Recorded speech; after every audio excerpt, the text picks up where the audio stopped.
علیکم ورحمۃ اللہ وبرکاتہ۔ نحمده ونصلی علی رسولہ الکریم، اما بعد فاعوذ باللہ من الشیطان الرجیم، بسم اللہ الرحمن الرحیم۔ رب اشرح لی صدری ویسر لی امری واحلل عقدۃ من لسانی یفقہوا قولی۔ آپ سب کو قرآن مجید مکمل ہونے کی بہت بہت مبارک ہو۔ اللہ تعالیٰ واقعی اس مبارک کتاب کو ہم سب کے لیے بہت بابرکت بنا دے، دنیا میں بھی اور آخرت میں بھی، اور جن لوگوں نے اس کو پڑھا ہے، پڑھایا ہے، سیکھا اور سکھایا ہے، اللہ تعالیٰ ان سے وہ سارے وعدے پورے کرے جو اس قرآن کو سیکھنے اور سکھانے والوں کے لیے ہے، اور دنیا اور آخرت میں اس کی برکتوں سے آپ سب کو مالا مال کرے۔ الحمدللہ آپ سب نے تفسیر وغیرہ سب کچھ سن لی ہے۔ چند ایک باتیں آپ سے کرنا چاہوں گی، اور وہ اس لیے کہ ہم سب بہت سی چیزیں جانتے ہوتے ہیں لیکن پھر بھول بھی جاتے ہیں، تو کچھ یاد دہانیاں اپنے آپ کو اور آپ سب کو کرانا مقصود ہے۔ اللہ تعالیٰ نے ہم سب کو بے شمار نعمتیں دے رکھی، اتنی کہ ہم گن نہیں سکتے، لیکن عام طور پر کیا ہوتا ہے کہ جب ہمیں کوئی تھوڑی سی بھی تکلیف پہنچتی ہے تو ہم ساری نعمتیں بھلا دیتے ہیں۔ اگر ہم صرف کوئی ایک چھوٹی سی نعمت بھی اس وقت یاد کر لیں تو ہمارا سارا دکھ، درد، تکلیف، پریشانی، غم، شکوہ، شکایت سب کچھ دور ہو جائے، لیکن ہم اس وقت نعمتوں کی یاد بھول جاتے ہیں، اور تکلیف ہم پہ اتنی حاوی ہو جاتی ہے کہ ہم اس تکلیف کے اثر سے بعض اوقات اللہ تعالیٰ سے ناراض ہو جاتے ہیں، یا بعض اوقات ہم اللہ کی عبادت چھوڑ دیتے ہیں۔ تو اس لیے بہت ضروری ہے کہ ہم اپنے آپ کو بارہا یاد دہانی کراتے رہیں، تاکہ ہم دنیا سے رخصت ہوں تو ایک اچھے مسلمان کی شکل میں۔ چونکہ اللہ تعالیٰ نے دنیا میں ہمیں امتحان کے لیے پیدا کیا ہے، ہمیں دیکھا جا رہا ہے کہ ہم کرتے کیا ہیں، اس لیے ہر انسان کو کسی نہ کسی تکلیف میں ضرور ڈالا جاتا ہے۔ یہ اس دنیا میں آنے والے ہر انسان کے ساتھ معاملہ ہے، خواہ کوئی کتنا بھی نیک کیوں نہ ہو۔ نبی صلی اللہ علیہ وسلم جو اللہ کے محبوب ترین تھے، اللہ کے پیغمبر تھے، اللہ تعالیٰ نے ان کو دنیا بھر کے انسانوں کے لیے ہدایت بنا کر بھیجا، رحمت بنا کر بھیجا۔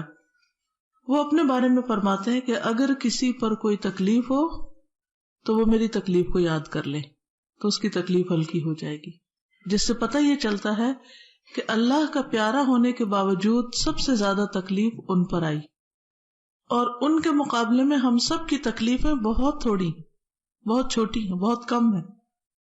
تو حقیقت یہ ہے کہ انسان کو مختلف طرح کی تکلیفوں سے اس دنیا میں آزمایا جاتا ہے۔ کبھی بیماری کے ساتھ آزمائش ہوتی ہے، کبھی انسانوں کے ہاتھوں ستایا جاتا ہے، لوگ اس کا مذاق اڑاتے ہیں، کبھی کوئی اس کو گالی گلوچ دیتا ہے، کبھی کوئی جسمانی اذیت ہوتی ہے، مار پیٹ ہوتی ہے، سزا دی جاتی ہے اس کو، کبھی بے گناہی سزا مل جاتی ہے اسے، حتیٰ کہ لوگ جیلوں میں پھینک دیے جاتے ہیں۔ پھر اسی طرح کبھی انسان کے اندر خوف آتا ہے، بے چینی ہوتی ہے، پریشانی ہوتی، کبھی تو کسی وجہ سے ہوتی ہے اور کبھی کوئی وجہ بھی نہیں ہوتی۔ مثلا ہم صبح اٹھتے ہیں اور ہمارا دل بیٹھا جا رہا ہوتا ہے، ہم سوچتے بھی کیا بات ہے، کوئی بات سمجھ نہیں آتی، پتہ نہیں کہیں کچھ ہوا ہے یا ہونے والا ہے، اور بعض اوقات ایسی کیفیت ہمارے اوپر طاری ہو جاتی ہے کہ ہم اس سے نکل ہی نہیں پاتے، ایک وہم سا لاحق ہو جاتا ہے، ایک پریشانی سی اور بے چینی سی شروع ہو جاتی۔ کبھی انسان کے اوپر فقر و فاقہ ہوتا ہے، وہ جہاں بھی کوئی کاروبار کرتا ہے، جو بھی کوئی جاب کرتا ہے، جو بھی کوئی محنت کرتا ہے، اس میں سے کوئی نتیجہ نہیں نکلتا، تو اس سے بھی انسان کو بڑی پریشانی ہوتی ہے، اس کے اوپر فکر سوار ہوتی ہے کہ وہ بجلی کا بل کہاں سے دے گا، وہ پیٹرول کہاں سے بھرے گا۔ اگر وہ اس سے بھی کم درجے پر رہ رہا ہے تو بعض لوگوں کو یہ پریشانی ہوتی ہے کہ کل کیا کھائیں گے، اس کے گھر میں آٹا نہیں ہے، گھی نہیں ہے، چینی نہیں ہے، کچھ پکانے کے لیے نہیں ہے۔ ایسے بھی لوگ ہوتے ہیں جن کے گھر میں کوئی کمانے والا نہیں ہوتا۔ کبھی کچھ لوگ دنیا میں ایسے ہیں کہ ان کے اوپر جنگیں مسلط ہیں، دشمن کا خوف انہیں ہر وقت لاحق رہتا ہے کہ پتہ نہیں کس وقت ہم پر کون آ کے بم پھینک دے۔ ایسے علاقے ہیں نا کہ جہاں لوگ سال ہر سال سے اس خوف کے اندر رہ رہے ہیں کہ پتہ نہیں کس وقت کون ان پہ حملہ آور ہو جائے، کس وقت کس کے گھر پہ کچھ گر جائے اور وہ ختم ہو جائے۔ کبھی ایسا ہوتا ہے کہ انسان کو حاسدوں منافقوں کے ساتھ واسطہ پیش آ جاتا ہے، وہ اس کے خلاف پروپیگنڈا کرتے رہتے ہیں، جھوٹے الزام اس پہ لگاتے رہتے ہیں. کبھی کوئی قریبی رشتہ دار فوت ہو جاتا ہے، کوئی گم ہو جاتا ہے، اس سے انسان کی زندگی اجیرن ہو کے رہ جاتی ہے. کسی کے بچے کی، کسی کے شوہر کی، کسی کے ماں باپ کی ڈیتھ ہو جاتی. کبھی انسان کے اندر ایسی بیماریاں آ جاتی ہیں کہ اس کی اتنی شدید تکلیف ہوتی ہے کہ بڑی سے بڑی دوائی کی ڈوز بھی اس کو آرام نہیں دیتی، سخت سے سخت تکلیف کہ سانس لینا دوبر. کبھی انسان کے اوپر جھوٹے الزامات لگ جاتے ہیں تو اس کو رسوائی اور بے عزتی اور لوگوں کی طرف سے جو اس کی شہرت خراب ہوتی ہے اس کا ڈر اور خوف ہوتا ہے. پھر اسی طرح کبھی کوئی دھمکیاں دیتا ہے کہ اغوا کر لیں گے یا لوٹ لیں گے یا اور اسی طرح کی جی ظالم لوگ اس کے پیچھے پڑ جاتے ہیں. کبھی اپنے ہی گھر سے لوگ تنگ کرنے لگتے ہیں، اپنی بیوی یا شوہر یا بچوں کے ہاتھوں انسان مجبور ہو جاتا ہے. تو بیوی بچوں کی آزمائشیں اور تکلیفیں جو ہوتی ہیں وہ ساری وہ انسان کے لیے بڑی ہی تکلیف دہ ہوتی ہیں. ایسی صورت میں انسان کیا کرے؟ عموماً یہ ہوتا ہے کہ ہم پھر یا شدید غم اور صدمے کا شکار ہو جاتے ہیں یا پھر ہم بالکل اپنے ہوش حواس کھو بیٹھتے ہیں. بعض اوقات ہماری زبان سے ایسی باتیں نکلنے لگتی ہیں جس سے ہمارے اعمال برباد ہو جاتے ہیں. ایسے کمزور وقت میں شیطان بھی انسان کے اوپر حاوی ہو جاتا ہے. وہ کہتے ہیں کیا فائدہ ہو تمہارے نماز کا، دعاؤں کا اور سارے نیک کاموں کا، کوئی فائدہ نہیں، چھوڑ دو، چھوڑو اس رستے کو، کیا فائدہ قرآن پڑھنے کا. تو یہ آزمائشیں انسان کے ساتھ زندگی بھر لگی رہتی ہیں. ان مشکلات کے لیے انسان کو اپنے آپ کو تیار کرنا چاہیے، اس کا مقابلہ کرنا چاہیے. بعض چیزوں کا مقابلہ انسان باہر سے نہیں کر سکتا. مثلا کوئی ظالم ہے، کسی کا میاں ہی ظالم ہو سکتا ہے، کسی کے ماں باپ ہی بچے کے ساتھ ظلم کر رہے ہوتے ہیں، زیادتی کر رہے ہوتے ہیں، ناانصافی کر رہے ہوتے ہیں. اب آپ ہاتھ نہیں پکڑ سکتے، آپ ان کو نہیں روک سکتے، اور آپ بھی وہ صدمہ سہ سہ کے نڈھال ہو جاتے ہیں. تو اب جن چیزوں کو آپ روک نہیں سکتے، مثلا زلزلہ آنے کو کوئی نہیں روک سکتا، آندھی طوفان کو کوئی نہیں روک سکتا، کسی کار ایکسیڈنٹ کو کوئی روک نہیں سکتا. وہ بعض اوقات آپ نہیں ایکسیڈنٹ کر، دوسرا آ کے آپ کو گاڑی مار جاتا. چور کو آپ بعض اوقات نہیں روک سکتے، یا آنے والی جو چیز ہوتی ہے وہ آ جاتی ہے. مگر آپ کیا کر سکتے؟ اپنے آپ کو اس قابل بنائیں کہ آپ ان صدموں کے آگے ڈھہ نہ پڑے، گر نہ پڑے، یا آپ پہ غالب نہ آ جائے، آپ کو کھا نہ جائیں. آپ ان کا مقابلہ کریں. اچھا، مقابلے کا مطلب بعض لوگوں نے کیا سمجھا ہوا کہ اگر کوئی بدتمیزی کرے جواب بدتمیزی کریں، کوئی آپ پہ الزام لگے تو آپ اس پہ لگا لیں، بھی کیا ہم بدلہ لے رہے ہیں. یہ مقابلہ نہیں ہوتا. مقابلہ ہوتا ہے اپنے دل کو مضبوط کر کے، اپنے ایمان کو مضبوط کر کے، اپنے اندر ایمانی قوت پیدا کر کے. جب وہ ایمانی قوت پیدا ہو جاتی ہے تو انسان ہر قسم کی تکلیفوں اور آزمائشوں سے نبٹ لیتا ہے. پھر جیسے آپ دیکھیں نا، جسمانی طور پہ جب آپ طاقتور ہوتے ہیں تو کوئی آپ پر اٹیک کرے تو آپ کیا کرتے ہیں؟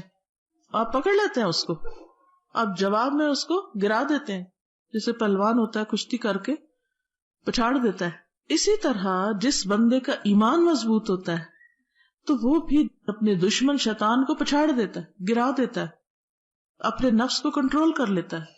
اور اسی طرح کی بہت سی ایسی چیزوں کو، ایسی طاقتوں کو کہ جو اس کے لیے مصیبت کا باعث ہوتی ہے، ان کو وہ کنٹرول کر لیتا ہے. اب اس کے لیے کریں کیا؟ آپ نے قرآن مجید پڑھا اور ماشاءاللہ اس میں بہت سارے نسخے بتائے گئے ہیں کہ کس طرح مصیبت، مشکل، تکلیف کے وقت آپ نے کیسے بہیو کرنا ہے، اس کا مقابلہ کس طرح کرنا ہے. سب سے پہلی بات تو یہ، چند باتوں کی یاد دہانی کراؤں گی قرآن مجید میں سے ہی، نبی صلی اللہ علیہ وسلم کی سنت میں سے ہی، جو آپ پڑھ چکے ہیں. پہلی بات، اس بات کا یقین رکھنا چاہیے کہ جو مصیبت بھی آتی ہے وہ اللہ تعالی کی طرف سے ہوتی ہے اور وہ اللہ کے اذن سے ہی آتی، خود سے کوئی چیز نہیں آتی.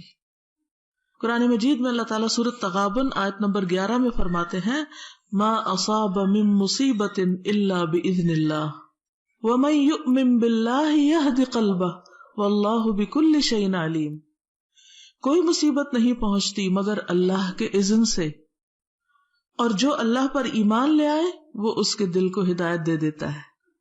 یعنی اس سے کیا پتہ چلتا ہے کہ ایمان ایسی چیز ہے، اللہ پہ بھروسہ اور توکل اور یقین ایسی چیز ہے کہ جس سے انسان مصیبت کا مقابلہ کر سکتا ہے، اور اللہ ہر چیز کو خوب جاننے والا ہے۔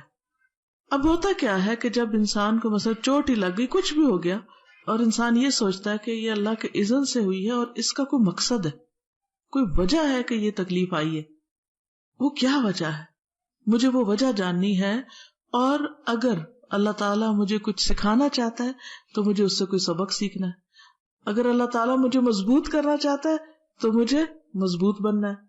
جس طرح سونے کا میل کچیل آگ پر اس کو جلانے کے بعد، پگھلانے کے بعد ہی کاٹا جا سکتا ہے، اسی طرح انسان اس وقت تک سونا نہیں بنتا جب تک وہ بہت سی مشکلوں سے گزرتا نہیں۔ آپ دیکھیے کہ جب تک کوئی لڑکی ماں نہیں بنتی نا، اس کو بہت سی تکلیفیں برداشت نہیں کرنا آتی، یا وہ ممتا اس کے اندر نہیں ہوتی، یا وہ صبر اس طرح نہیں آتا۔ کیوں؟ کیونکہ یہ اتنا تکلیف دہ مرحلہ ہوتا ہے، پریگننسی سے لے کے، پیدائش کے عمل سے لے کے، اور بعد میں ہر روز آپ کی نیند جب خراب ہوتی ہے بچے کے ساتھ، تو یہ کتنی مشکل ہے۔ لیکن ان مشکلوں سے گزر کے انسان کتنا میچور ہو جاتا ہے، پھر وہ جو عام طور پر لڑکیوں کے اندر ایک کھلنڈرا پن ہوتا ہے یا ایک کیفیت ہوتی ہے، وہ نرمی اور محبت اور کیئر اور اس میں بدلنے لگتی، کیونکہ ایک ماں بننے کے ساتھ ہی اندر ایک رکت پیدا ہو جاتی ہے، بہت سی چیزوں کو انسان درگزر کر جاتا ہے، کیونکہ وہ اپنے بچے کے ساتھ بھی درگزر کر رہا ہوتا ہے جو اس کو اتنا زیادہ ستاتا ہے۔ وہ تکلیف کے مقابلے میں پیار کرنا جان لیتا ہے، جو اس سے پہلے عام طور پر نہیں آتا، کہ کوئی آپ کو اذیت دے اور آپ اس کو پھر بھی پیار کریں۔ آپ دیکھیں کہ بچہ تنگ کرتا ہے اور ماں اس کو پیار کر رہی ہوتی ہے، وہ اس کی بات نہیں سنتا، پھر بھی اس سے غصہ بھی کرتی ہے مگر اسے نفرت نہیں کرتی۔ پھر اسی طرح تکلیف اللہ تعالیٰ کیوں پہنچاتے ہیں؟ تاکہ اللہ تعالیٰ بندے کے ایمان کو پرکھ کے دیکھیں، اللہ تعالیٰ جان لے کہ بندہ کس قابل ہے، اس کے ایمان کا وزن کتنا ہے، اس کا اخلاق کیسا ہے۔ تو جو بندہ اللہ کو یاد کرتا ہے وہ تکلیف آنے پر واویلا نہیں مچاتا، بلکہ اس کے برعکس اللہ کا ذکر کرتا ہے، اللہ کو یاد کرتا ہے، اور اس کو یہ بات یاد ہوتی ہے کہ یہ تو اللہ کی ایک دائمی سنت ہے، اللہ تعالیٰ نے ہر ایک کو امتحان میں ڈالا ہے، چاہے کوئی پیغمبر تھا یا کوئی نیک انسان تھا یا کوئی بھی تھا، مرد ہو یا عورت، سب کے سب کو آزمایا گیا۔ جس نے ایمان کا دعویٰ کیا اس کو بھی آزمایا گیا، اور جس نے نہیں کیا اس کی آزمائش اور چیزوں سے ہوئی۔ اللہ تعالیٰ قرآن پاک میں فرماتے ہیں احسب الناس ان یترکوا ان یقولوا آمنا وهم لا یفتنون، کیا لوگوں نے گمان کیا ہے کہ وہ اسی چیز پہ چھوڑ دیے جائیں گے کہ یہ کہہ دے کہ ہم ایمان لائے اور ان کی آزمائش نہ کی جائے گی؟ اللہ تعالیٰ پرکھ کے نہیں دیکھے گا کہ کتنا ایمان ہے، رائی برابر ہے یا پہاڑ جتنا ایمان ہے، کتنا ہے؟ دیکھیں نا، جب تک کسی چیز کو اٹھایا نہیں جاتا تو پتہ نہیں چلتا کہ یہ کتنی۔ آپ نے جب کسی چیز کا اندازہ کرنا ہو کہ ہلکی ہے کہ بھاری ہے تو کیا کرتے ہیں؟ چیز کو لے کے اچھالتے ہیں نا، ہاتھ پہ اوپر نیچے کرتے ہیں نا۔ تو اسی طرح بندے کو چھان پٹک کے اوپر نیچے کر کے اس کو ہلاوا دے کے اس کو دیکھا جاتا ہے کہ اس کا ایمان کتنا ہے، یہ کرتا کیا ہے۔ اللہ تعالیٰ فرماتے ہیں حالانکہ بلا شبہ یقیناً ہم نے ان لوگوں کی آزمائش کی جو ان سے پہلے تھے، اور اللہ تعالیٰ ہر صورت ان لوگوں کو جان لے گا جنہوں نے سچ کہا، اور ان لوگوں کو بھی ہر صورت جان لے گا جو جھوٹے ہیں۔ تو اللہ تعالیٰ جھوٹ سچ کو الگ کرتا ہے ہلاوا دے کے، آزمائش میں ڈال کے۔ پھر اسی طرح چونکہ اللہ تعالیٰ نے جنت ایسے لوگوں کے لیے بنائی ہے جو اس کے بہت چنے ہوئے پسندیدہ بندے ہوں گے، کیونکہ وہ بڑی ہی خوبصورت جگہ ہے، وہاں ہر بندہ نہیں جا سکتا، وہاں چنے ہوئے لوگ جائیں گے۔ تو وہ چننے کے لیے وہ ان کو آزمائشوں سے گزارتا ہے کہ کون اس سائز پہ فٹ آتا ہے۔ جیسے مختلف ملکوں میں جب انہوں نے کسی خاص جاب کے لیے کسی کو رکھنا ہو تو وہ بتاتے ہیں کہ اتنے انچ کمر ہونی چاہیے، اتنے انچ شولڈر ہونے چاہیے، اتنی ہائٹ ہونی چاہیے۔ جو لوگ آرمی میں جاتے ہیں ان کے لیے بھی کیا ہوتا ہے، میڈیکل ٹیسٹ ہوتا ہے نا، ہر ایک کو آرمی میں لے لیتے ہیں؟ نہیں لیتے نا۔ اسی طرح ہر ایک جنت میں نہیں جا سکتا جب تک کہ اس کا ٹیسٹ نہ ہو جائے۔ پھر اسی طرح یہ ہے کہ جو لوگ اس موقع پر اللہ سے راضی ہوتے ہیں اللہ بھی ان سے راضی ہو جاتا ہے، اللہ ان کو اگلے درجے کی ترقی دے دیتا ہے، کیونکہ امتحان کس لیے ہوتا ہے کہ انسان ایک تو پاک ہو جائے، دوسرا یہ ہے کہ اگلے درجے پہ جائے.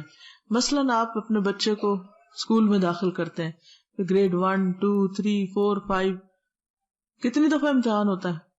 گریڈ 5 تک پہنچتے ہوئے 5 دفعہ امتحان ہو چکا ہوتا ہے. چھوٹے چھوٹے ٹیسٹ تو بہت سارے ہوتے ہیں، لیکن ایک سالانہ امتحان بھی ہوتا ہے. ٹھیک ہے نا؟ تو اس کا مقصد کیا ہوتا ہے سالانہ امتحان کا؟ پروموشن، اگلے درجے میں جائے.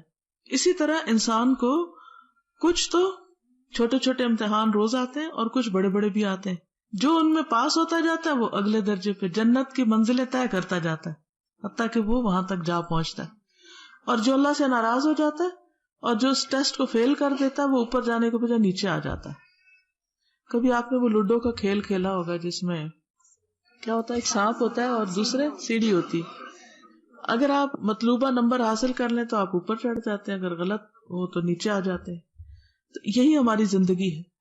ایک شاعر نے کہا تھا، ثمانیۃ لا بد منہا علی الفتیٰ، نوجوانوں پر 8 چیزوں کا آنا لازم ہے. یعنی ہر جوان جو ہے وہ ان 8 چیزوں سے گزرتا ہے اور اس پر انہی 8 چیزوں کا شکار ہونا بھی ضروری ہے. خوشی، غمی، ملاپ، جدائی، تنگی، آسانی، بیماری، تندرستی. یعنی ہر ایک اس راستے سے گزرتا ہے. یہ زندگی کی جو شاہراہ ہے اس کے لازمی حصے. پھر یہ بھی ہے کہ انسان کو جب کوئی تکلیف آئے تو یہ یاد رکھنا چاہیے کہ یہ اس کے مقدر میں لکھی ہوئی تھی. اس سے انسان کی تقدیر پر ایمان کا بھی امتحان ہوتا ہے. قرآن مجید میں اللہ تعالیٰ فرماتے ہیں، ما اصاب من مصیبت فی الارض ولا فی انفسکم الا فی کتاب من قبل ان نبرأها ان ذلک علی اللہ یسیر. کوئی مصیبت نہ زمین پہ پہنچتی ہے نہ تمہاری جانوں پر مگر ایک کتاب میں ہے اس سے پہلے کہ ہم اسے پیدا کریں، یقیناً اللہ پر بہت آسان ہے. یعنی ہر بندہ اس کی پیدائش سے پہلے ہی لکھ دیا جاتا ہے کہ یہ کس کس مشکل سے گزرے گا. اللہ تعالیٰ نے آسمان و زمین کی پیدائش سے 50,000 سال پہلے انسانوں کی تقدیریں لکھی تھی. تو ہر انسان کو کیا کیا دنیا میں پیش آنا ہے، یہ کون کون سی اس پہ بیماریاں آئیں گی. ہم لوگ تو بندے کی پچھلی ہسٹری لیتے ہیں نا، کیا کیا ہو چکا. تو اللہ تعالیٰ کو یہ بھی پتا ہے کہ آئندہ کیا کیا ہونے والا ہے. اور جب انسان کے اوپر تکلیف آ جاتی ہے اور بندہ اس بات پر یقین کر لیتا ہے کہ میری تقدیر میں تھی، یہ ہونا تھا، تو پھر اس پر وہ ناراض نہیں ہوتا. کیونکہ جو تکلیف آنی ہے انسان اس سے بچ نہیں سکتا، وہ آ کے رہے گی، وہ اس کا پیچھا کر رہی ہوتی ہے. ابن الدیلمی کہتے ہیں کہ تقدیر کے متعلق میرے دل میں کچھ خلش پیدا ہوئی کہ بھئی یہ کیا چیز ہے. تو مجھے خدشہ ہوا کہ اس سے میرا دین اور معاملات بگڑ جائیں گے. تو میں ابی ابن کعب کے پاس گیا اور عرض کیا، اے ابو المنذر، تقدیر کے بارے میں میرے دل میں کچھ اشکالات پیدا ہوئے، یعنی کچھ چیزیں مجھے سمجھ نہیں آ رہی. مجھے ڈر ہے کہ اس سے میری دینداری خراب نہ ہو جائے. کیونکہ جب ہم یہ بات کرتے ہیں نا کہ تقدیر میں اور تقدیر اللہ نے بنا دی ہے تو ہمارے دل میں ایک دم کچھ ہونے لگتا ہے، اچھا شیطان وسوسہ ڈالتا ہے تو پھر ہمیں تو کچھ کرنے کی ضرورت نہیں، جب وہ لکھا ہوا تو ہو جائے گا. تو وہ کہتے ہیں کہ اگر ہو سکے تو مجھے اس معاملے میں کچھ بتائیں کہ اللہ تعالیٰ اس کے ذریعے مجھے فائدہ پہنچائے. تو انہوں نے کہا کہ اگر اللہ تعالیٰ آسمان اور زمین کی ساری مخلوقات کو عذاب میں مبتلا کر دے تو وہ ان پر ظلم کرنے والا شمار نہیں ہوگا، اور اگر وہ سب پر رحم کرے تو اس کی رحمت ان کے لیے ان کے اعمال سے زیادہ بہتر ہوگی. اگر تمہارے پاس احد پہاڑ کے برابر بھی مال ہو جس کو تم اللہ کی راہ میں خرچ کرو، تو جب تک تم تقدیر پر ایمان نہ لاؤ تمہارا یہ خرچ کیا ہوا مال قبول نہیں ہوگا.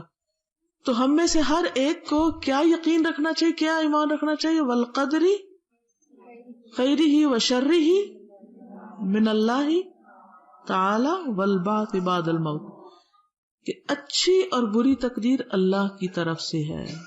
یہ ایمان کا حصہ ہے. اگر کوئی شخص تقدیر کے اوپر ایمان نہیں رکھتا تو پھر کیا ہے؟ اس کے کوئی عمل قابل قبول نہیں. آگاہ رہو، جو مصیبت تمہیں پہنچی وہ تم سے چوکنے والی نہیں تھی، اور جو تم سے چوک گئی وہ تمہیں پہنچنے والی نہیں تھی. اور اگر تم تقدیر پر ایمان لائے بغیر فوت ہو جاؤ گے تو تم جہنم میں جاؤ گے. تم پر کوئی حرج نہیں کہ تم میرے بھائی عبداللہ بن مسعود کے پاس جا کر بھی یہی سوال پوچھو. لہٰذا وہ عبداللہ بن مسعود کے پاس گئے اور انہوں نے بھی وہی جواب دیا کہ اگر تم تقدیر پر ایمان لائے بغیر فوت ہو گئے تو تمہاری نجات نہیں. اس کے بعد وہ حذیفہ کے پاس آئے, حضرت حذیفہ سے مسئلہ پوچھنے. انہوں نے بھی وہی جواب دیا جو ابی نے دیا تھا اور عبداللہ بن مسعود نے دیا تھا. کہتے ہیں کہ میں پھر زید بن ثابت کے پاس گئے, انہوں نے بھی یہی جواب دیا.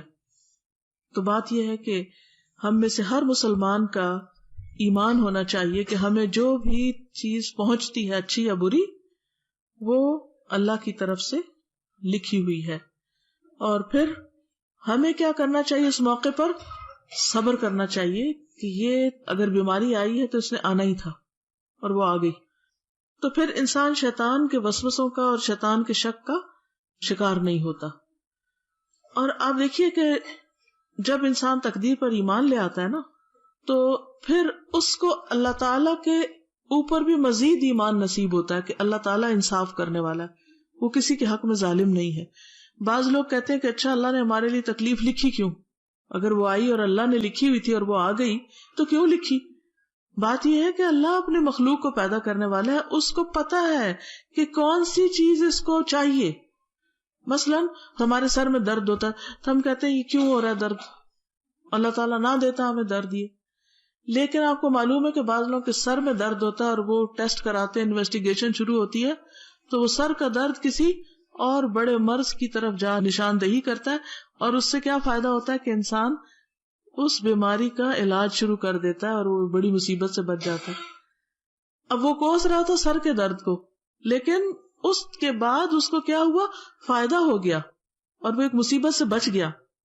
بعض اوقات انسان کو بخار ہوتا ہے اور انسان بخار کو برا بھلا کہنا شروع کر دیتا ہے, حالانکہ وہ بخار انسان کے اندر کی بہت سی گندگیوں کو جلا رہا ہوتا ہے, وہ اس کی صحت کے لیے ایک عمل شروع ہو چکا ہوتا ہے, لیکن انسان کو سمجھ ہی نہیں آتی. اب مثال کے طور پر آپ اپنے بچے کو بعض اوقات ڈانٹ ڈپٹ کرتے ہیں, مار بھی دیتے ہیں, تو وہ تو کہے گا میری ماں بڑی ظالم ہے, وہ مجھے باہر نہیں نکلنے دیتی, وہ کہتی ہے جوتا پہنو سردی ہے, وہ بڑی ظالم ہے, مجھے میری مرضی نہیں کرنے دیتی. لیکن ماں کو دکھائی دے رہا ہے نا کہ یہ بچہ اگر جوتا نہیں پہنے گا تو کیا ہوگا, بیمار ہو جائے گا. تو اب اس کا حکم کیا ظلم پر مبنی کہ جاؤ جوتا پہنو, جاؤ موٹے کپڑے پہنو. ظلم نہیں کر رہی ماں, کہ بظاہر تو بچہ سمجھ رہا ہے ماں ظالم ہے جو مجھے روک رہی ہے, وہ کہتی گھر سے باہر نہیں نکلو, لیکن وہ چیز بچے کے حق میں فائدہ مند ہے یا نہیں؟ ماں کا حکم بچے کے لیے فائدہ مند ہے. اسی طرح اللہ تعالیٰ بعض اوقات ہمیں کسی مصیبت میں ڈالتا ہے, یا مشکل میں یا تکلیف میں, اور اس میں ہمارا فائدہ ہوتا ہے جس کو ہم سمجھ نہیں رہے ہوتے اور ہم اللہ کو ظالم کہتے ہیں. تو اس سے بچنا چاہیے, ٹھیک ہے نا. قرآن مجید میں اللہ تعالیٰ فرماتے ہیں ان اللہ لا یظلم مثقال ذرۃ, اللہ کسی کے اوپر ذرے برابر بھی ظلم نہیں کرتا. یہ بات یاد رہے گی. جب دل میں خیال بھی آئے کہ اللہ تعالیٰ نے میرے ساتھ انصاف نہیں کیا, نعوذ باللہ, یا یہ کہ میرے اوپر تو بڑا ظلم ہو گیا, اللہ ہرگز کسی پہ ظلم نہیں کرتا. پھر فرمایا ولا یظلم ربک احدا, سورۃ الکہف میں آتا ہے تیرا رب کسی پہ ظلم نہیں کرتا. سورۃ حامیم سجدہ میں آتا ہے وما ربک بظلام للعبید, اور تیرا رب اپنے بندوں پر ہرگز ظلم کرنے والا نہیں. ٹھیک ہے. تقدیر سے تکلیف آئی, تقدیر میں لکھی تھی, آئی, وہ آنی ہی تھی. اب آئی تو ہم کہہ رہے ہیں ہم پہ ظلم ہو گیا. اللہ تعالیٰ کیا فرماتے ہیں ظلم نہیں ہے, تمہیں ابھی اس کا مقصد نہیں پتا, وجہ نہیں پتا کہ تمہیں اللہ تعالیٰ نے اس مشکل میں ڈالا کیوں ہے. اور پھر آپ دیکھیے کہ ہم غیب کا علم چونکہ نہیں جانتے, ہم انجام نہیں جانتے, اس لیے ہم پریشان ہوتے ہیں. اس لیے پریشانی کے موقع پر وہ جو دعا پڑھنے کو دی گئی ہے نا کہ اگر کوئی رنج و غم کے وقت پڑھ لے تو اس کا غم دور ہو جائے گا اور اللہ تعالیٰ بہتر نعم البدل عطا کرے گا. اور وہ کیا ہے, اللہم انی امتک بنت امتک بنت عبدک ناصیتی بیدک ماض فی حکمک, ناصیتی بیدک, میری پیشانی کے بال تیرے ہاتھ میں, یعنی میں مکمل طور پہ تیرے کنٹرول میں. ماض فی حکمک, میرے اوپر تیرا ہی حکم چلتا ہے. عدل فی قضاؤک, تیرا فیصلہ میرے حق میں انصاف والا ہے, ہر چیز انصاف والی ہے, تو ظلم نہیں کرتا. اور پھر اس کے آگے کیا ہے, اسألک بکل اسم ہوا لک, تیرے ہر نام کے ساتھ میں تجھ سے سوال کرتا ہوں.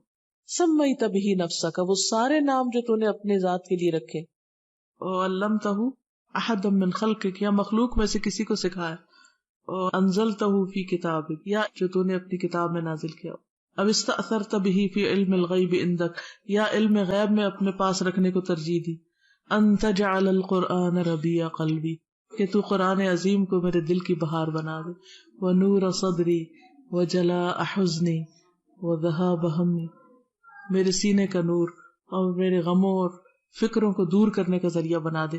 اس لیے جو لوگ قرآن مجید کو پڑھتے رہتے ہیں ان کو اللہ تعالیٰ کی طرف سے جواب بھی ملتے رہتے ہیں، اور وہ ہر غم اور تکلیف کو بہت آسانی سے نبھا جاتے ہیں اور صبر کر جاتے ہیں۔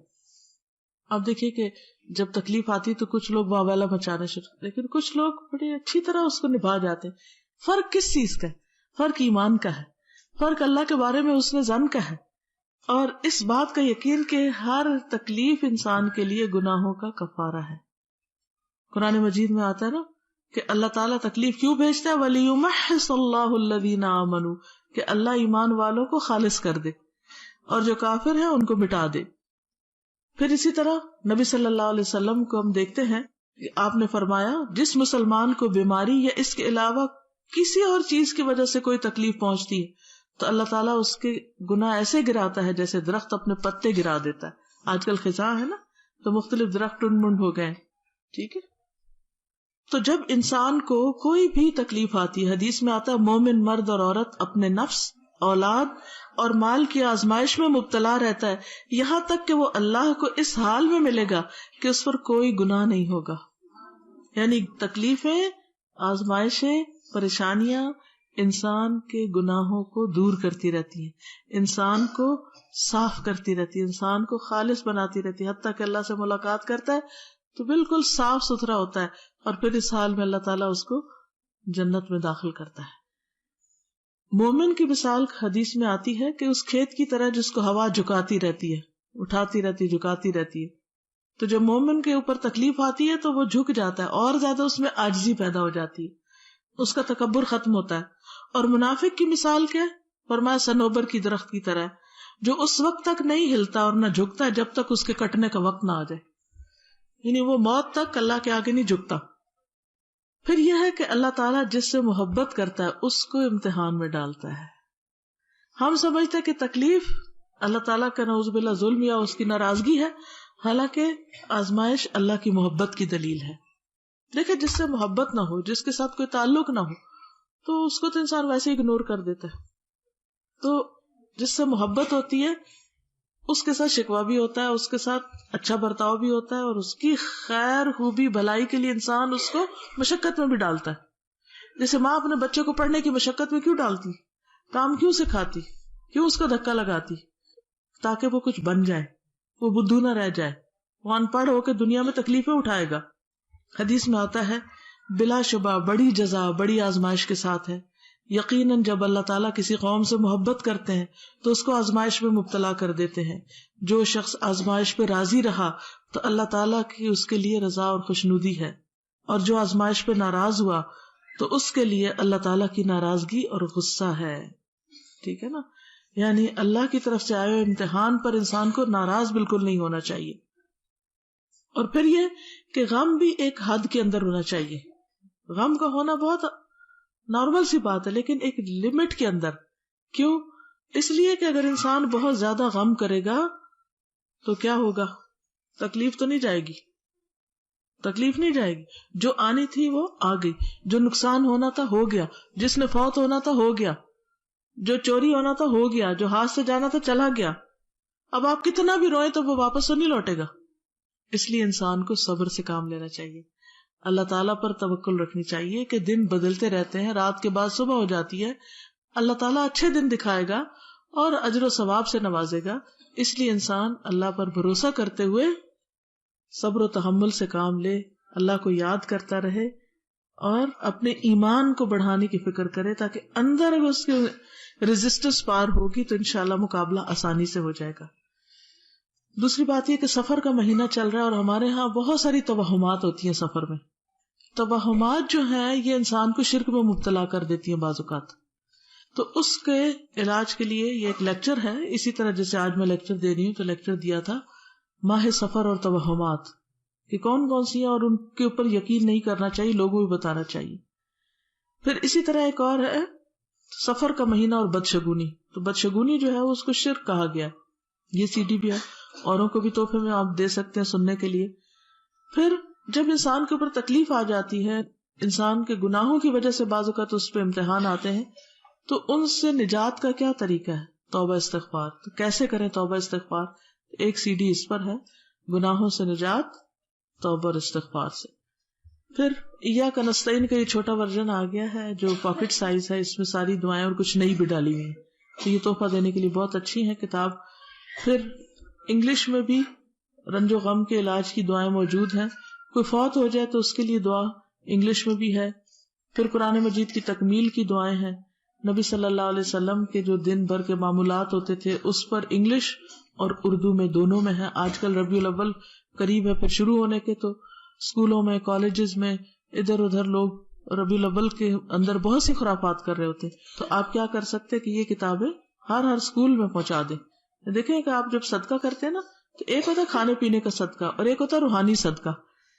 کسی کو کتاب دینا، کسی کو کیسٹ دینا، کسی کو کوئی پوسٹر دینا، یہ سارا صدقے میں شمار ہوتا ہے. اور انسان جب دوسروں کی بھلائی کرتا ہے، کسی کو آپ شرک سے بچاتے ہیں، کسی کو گناہ سے بچاتے ہیں، تو اس سے آپ کا اجر و ثواب بڑھ جاتا ہے.